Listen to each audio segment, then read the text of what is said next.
Menteri Koordinator Bidang Politik, Hukum, dan Keamanan Wiranto membantah jika pemerintah bertindak sewenang-wenang dalam menertibkan ormas anti-Pancasila sehingga pemerintah mengeluarkan peraturan pemerintah pengganti undang-undang.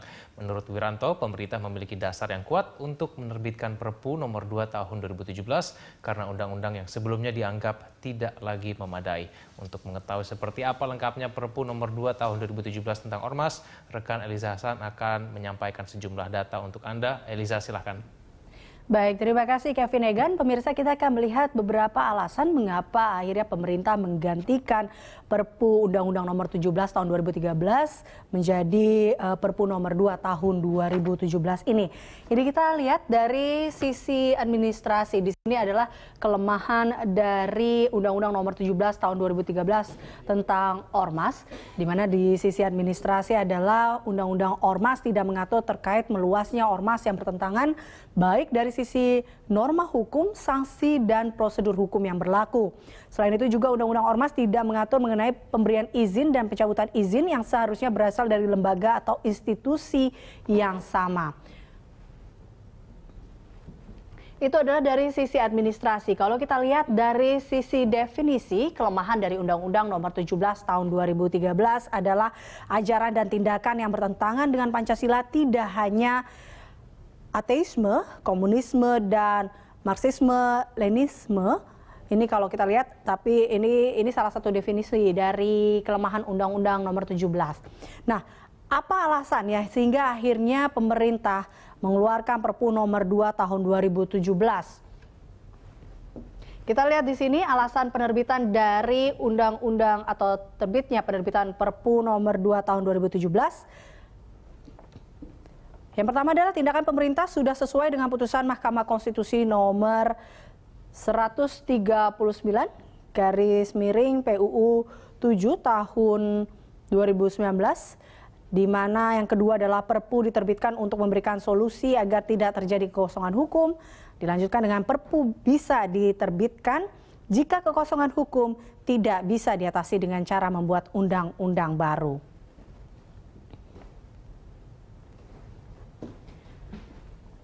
Selanjutnya terkait dengan ormas itu sendiri. Ini kalau kita lihat di Undang-Undang Nomor 17 Tahun 2013 terkait dengan ormas, di mana terkait dengan pembubaran ormas di Undang-Undang Nomor 17 Tahun 2013 mengatakan bahwa memberi peringatan tertulis sebanyak 3 kali. Lalu kemudian pembubaran ormas dilakukan melalui putusan pengadilan. Dan yang tahap berikutnya adalah kita lihat di sini tidak mencakup kegiatan ormas yang nyata bertentangan dengan Pancasila dan Undang-Undang Dasar 1945 dan menggantikan eksistensi NKRI. Lalu kemudian yang keempat adalah lembaga pemberian pengesahan tidak diberi kewenangan mencabut izin ormas.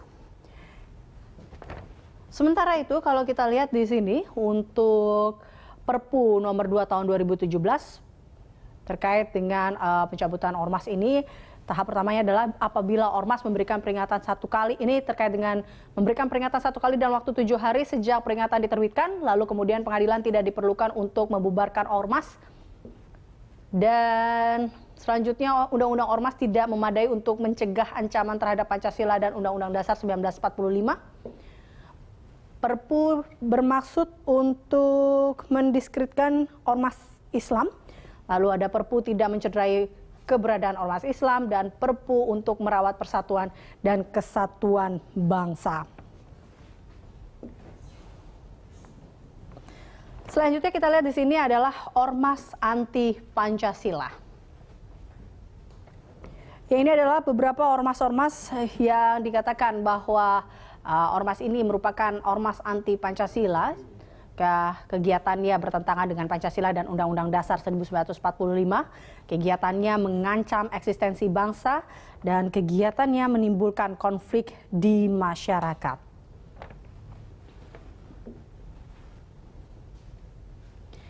Dan kita lihat untuk kronologi pembubaran ormas anti Pancasila itu sendiri di bulan Mei 2017 pemerintah umumkan pembubaran HTI. Lalu 10 Juli 2017 Presiden terbitkan Perpu nomor 2 tahun 2017 tentang Ormas. Dan di 12 Juli 2017 pemerintah umumkan Perpu nomor 2 tahun 2017 tentang Ormas. Demikian Kevin Egan yang bisa saya sampaikan terkait dengan akhir Ormas anti Pancasila ini, dan data-datanya terkait dengan kelemahan dan beberapa alasan lainnya mengapa akhirnya pemerintah mengubah dari Undang-Undang atau Perpu nomor 17 2013 menjadi Perpu nomor 2 tahun 2017 ini. Kembali ke Anda. Baik, terima kasih Eliza. Saya kembali kepada Saudara Refli. Pak Refli, kalau menurut Anda ada urgensitas sebetulnya untuk melawan terorisme yang kemudian diakari oleh radikalisme, dan kemudian mungkin pemerintah memang memerlukan langkah yang cepat untuk melakukan pembubaran. Apakah memang menurut Anda Undang-Undang pada nomor 17 tahun 2013 ini tidak lagi memadai, tidak lagi kemudian relevan dengan situasi negara pada saat ini, di mana kemudian tindakan terorisme begitu bergerak begitu cepat? Pak Refli. Iya, kalau saya mau appeal ya, kita kan harus bicara mengenai di satu sisi perlindungan konstitusional, bahwa yang namanya berserikat dan berkumpul membuat organisasi itu adalah hak konstitusional. Tapi di sisi lain memang tidak boleh ada ormas yang bertentangan dengan Pancasila atau dengan Undang-Undang Dasar misalnya. Nah, pertanyaannya adalah siapa, pihak mana yang bisa menafsirkan bahwa sebuah sebuah ormas itu bertentangan dengan Pancasila dan Undang-Undang Dasar. Kalau di dalam Undang-Undang Ormas yang lama, yang bisa menafsirkan tersebut adalah pengadilan, sehingga ada proses due process of law. Dalam hal ini peran pemerintah adalah mengajukan kepada pengadilan. Nah, dalam Perpu sekarang yang bisa menafsirkan itu adalah pemerintah sendiri. Coba bayangkan kalau pemerintahnya otoriter suatu saat ya, kita kan tidak boleh hanya karena jangka pendek kita melupakan jangka panjang, karena perjuangan untuk merawat dan menjaga demokrasi itu perjuangan yang luar biasa ya. Tapi begini, kalau kita mau berkompromi, saya suka ingin mencari solusi. Sebenarnya perpunya harusnya tidak bunyi demikian. Harusnya ya tetap diikuti proses due process of law yang diatur dalam Undang-Undang Keormasan, tetapi ada klausul yang mengatakan bila mana pemerintah menganggap ada tindakan-tindakan tertentu yang urgent ya untuk segera misalnya melakukan pencabutan status badan hukum, maka pemerintah bisa melakukannya tanpa harus melalui prosedur biasa yang diatur dalam Undang-Undang Ormas sebelumnya. Nah, terhadap tindakan pemerintah yang karena kondisi mendesak tersebut, tetap disyaratkan adanya di judicial check. Nah, begitulah cara kita bernegara yang berdasarkan pada hukum. Karena kalau kita negara berdasarkan pada hukum, mendasarkan segala sesuatunya kepada kebijakan pemerintah, maka kita tahu bahwa yang namanya power tends to corrupt. Kita tahu ya, abuse of power itu sangat mungkin terjadi. Sekarang kita barangkali mengapplausnya, karena itu sepertinya seolah-olah perpu terhadap organisasi tertentu, padahal sama sekali tidak menyebut organisasi apapun sesungguhnya. Itu perpu yang sifatnya umum saja ya, yang bersifat untuk siapa saja, untuk ormas mana saja, dan hak subjektif untuk menafsirkan apakah ini bertentangan dengan Pancasila atau tidak semata-mata adalah hak subjektif pemerintah. Dan ini yang menurut saya yang dalam kacamata negara demokrasi dan negara hukum justru quote unquote agak berbahaya sesungguhnya. Tapi sekali lagi, cara pandang kita jangan jangka pendek, jangka panjang. Pertanyaannya adalah bagaimana dengan organisasi seperti Hizbut Tahrir itu? Makanya saya katakan tadi harus ada klausul yang memungkinkan bisa bubar terlebih dahulu, lalu kemudian baru bisa di-challenge oleh pengadilan, ke pengadilan oleh organisasi yang bersangkutan. Tapi kalau prosedurnya biasa, tidak ada hal yang urgent, mendesak, maka prosedur undang-undang ormas lama lah yang dipakai begitu. Baik, Gusmus, kalau menurut Anda sendiri sebetulnya perpu yang dikeluarkan ini mengancam golongan tertentu tidak sih? Kita tahu ada beberapa golongan yang kemudian bersuara bahwa ini jangan-jangan memang ditujukan pemerintah untuk terhadap golongan tertentu, terhadap keyakinan tertentu, bahkan mungkin umat Islam merasa terancam. Ya, memang begini, karena kita kan punya trauma masa lalu juga ya. Dan kita tadi itu disebutkan hidup di era di mana kita sangat menghargai hukum, kebebasan berserikat, berkumpul, berpendapat, bahkan juga kebebasan beragama. Tetapi memang juga kita berharap ada ketegasan dari pemerintah yang sekali lagi terkait dengan ideologi ya. Karena concern dari Perpu ini adalah ormas-ormas yang anti Pancasila. Saya kira identifikasinya tidak terlalu sulit ya. Ada banyak data-data, pemerintah juga bisa melihat ormas-ormas, dan ini tentu saja kebalikannya mengajak semua ormas, marilah kita menjadikan Pancasila sebagai pijakan bersama. Kira-kira makna implisit ya dibalik dari Perpu ini gitu. Jadi tapi acuan untuk menentukan ormas mana yang kemudian radikal, ormas mana yang non radikal itu apakah sudah cukup jelas sebetulnya? Tentu memang platform kan ya. Ini kan kalau kita melihat kepada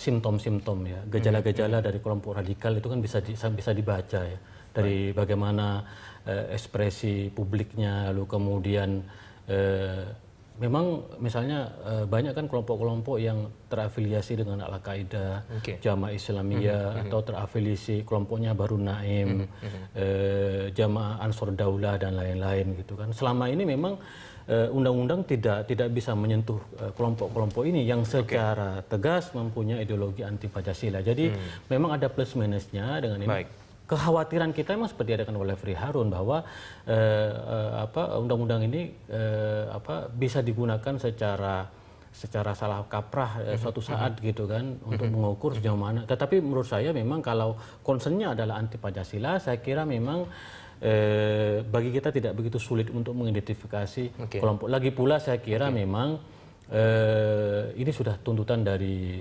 ormas-ormas Islam ya, terutama Nahdlatul Ulama dan 13 ormas lainnya. Supaya pemerintah mengambil langkah tegas karena situasinya di bawah sangat mengkhawatirkan. Bagaimana dengan ormas-ormas yang kita tahu faktanya punya track record yang banyak melakukan kekerasan? Apakah itu juga bisa dikatakan radikal? Kalau dari ormas ini kan anti Pancasila, jadi concernnya kepada Pancasila. Kalau soal dengan kekerasan nanti ada undang-undang lain yang mengatur. Kalau ormas-ormas yang selalu menggunakan kekerasan atau ujaran kebencian, ada undang-undang yang lain. Saya kira levelnya adalah penegakan hukum ya, bahwa siapapun tidak boleh menggunakan kekerasan dan melukai atau melakukan kejahatan terhadap orang lain. Baik, saya kembali kepada Pak Refli. Pak Refli, kalau menurut Anda sebetulnya ruang-ruang apa yang kemudian bisa digunakan bagi ormas yang mungkin merasa nantinya di masa depan merasa bahwa mereka sebetulnya tidak anti Pancasila? Apakah memang ada ruang itu supaya mereka bisa memberikan pembelaan diri ketika nanti Perpu ini sudah berjalan? Bagaimana, Pak? Iya, saya harus luruskan dulu ya. Saya baca Perpunya. Perpu ini bukan hanya soal anti Pancasila, tapi ada sejumlah larangan di mana konsekuensinya ormas itu bisa dibubarkan. Sebagai contoh misalnya di sini dikatakan misalnya ada yang melakukan tindakan permusuhan terhadap suku, agama, ras atau golongan ya. Jadi poin yang larangan menganut, mengembangkan serta menyebarkan ajaran atau paham yang bertentangan dengan Pancasila itu poin terakhir saja dari banyak poin yang diatur di sini. Sehingga sebenarnya alasan untuk membubarkan ormas itu tidak hanya karena dianggap bertentangan dengan Pancasila, tapi ada hal-hal lain yang nanti bisa selengkapnya dibaca dalam Perpu tersebut.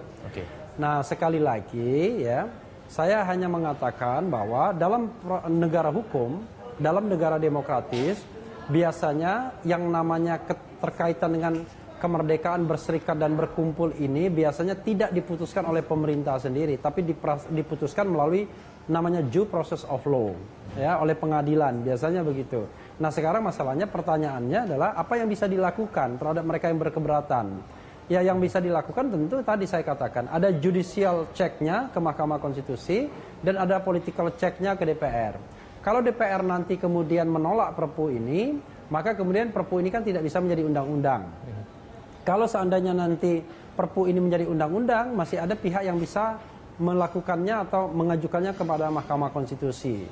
Nah, saya berharap sebenarnya di masa depan ya, agar kemudian tidak berlarut-larut di pengadilan dengan prosesi misalnya banding, kemudian kasasi, peninjauan kembali dan lain sebagainya, dan memunculkan ketidakpastian, ya harusnya hal-hal seperti ini bisa dibawa ke Mahkamah Konstitusi ya, harusnya. Jadi memang kita tahu bahwa salah satu fungsi MK itu adalah membubarkan partai politik. Tetapi memang sebenarnya tidak terkait sama ormas. Hanya saya kira reinterpretasi terhadap fungsi MK itu perlu dilakukan. Walaupun tanpa mengubah konstitusi. Ini perkara yang memang tidak mudah dijelaskan karena perlu cara berpikir progresif dan lain sebagainya. Tapi intinya sekali lagi saya katakan, saya hanya memperingatkan sebagai orang yang belajar hukum ya, bahwa apa yang ditempuh dengan Perpu ini sebenarnya tidak benar dari sisi konstitusional perspektif, dari sisi perspektif rule of law atau negara hukum. Tapi saya paham sosiologi masyarakat saat ini kan terlalu melihat Hizbut Tahrirnya, melihat organisasi-organisasi yang dianggap anti Pancasila. Tapi kan suatu saat bukan tidak mungkin hal ini kemudian akan digunakan oleh pemerintah yang berkuasa untuk memberangus underbow organisasi massa dari partai politik tertentu untuk menghilangkan persaingan politik dan lain sebagainya. Nah, ini menurut saya menjadi tidak baik, menjadi bahaya bagi negara hukum Indonesia begitu. Pak Refli, tapi apakah ini berarti bahwa ormas-ormas yang mungkin dianggap anti Pancasila atau bahkan mungkin alasan-alasan yang lain yang kemudian nanti dibubarkan oleh pemerintah tidak memiliki senjata untuk membuktikan bahwa sebetulnya mereka itu sebetulnya tidak bertentangan dengan undang-undang?